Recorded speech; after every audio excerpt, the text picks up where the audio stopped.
As from the name, Aristóteles de Sousa Mendez, you would recognize as a Sephardi name, a Marrano name. And the man had, Jewish, heritage, and was very proud of his Jewish heritage, but at the same time was a very devout Catholic.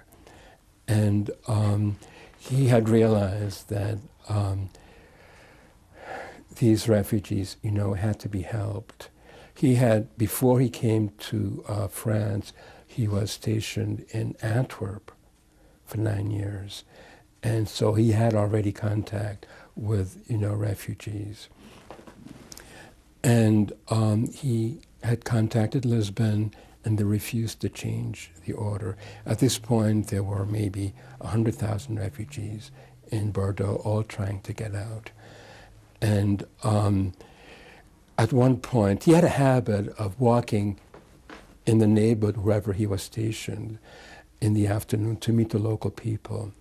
And he was in front of the great synagogue in Bordeaux, and he had met this young man who was a rabbi, Rabbi Chaim Krieger, who was originally from Poland. And in the 1930s, there was a great deal of anti-Semitism in Poland, and he and his family had moved to Brussels, in Belgium. And now, when the war started, he again, was a refugee. And Krieger was about 35 at the time, had 5 young children, and they were all living in this courtyard in front, of the synagogue.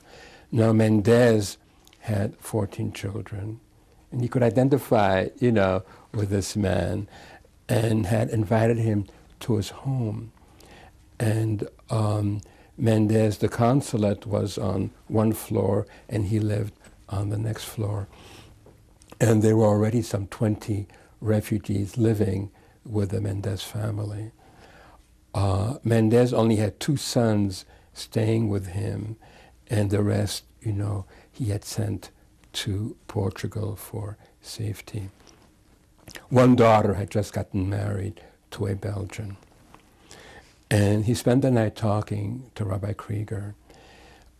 Mendez was a lawyer by training and checked his law books, and it said there specifically that Portugal is not to discriminate on the basis of race or religion. So he knew that he was in the right.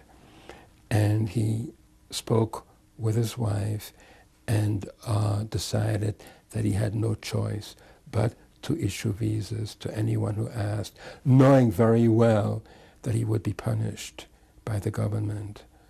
But he decided, nevertheless, to issue visas.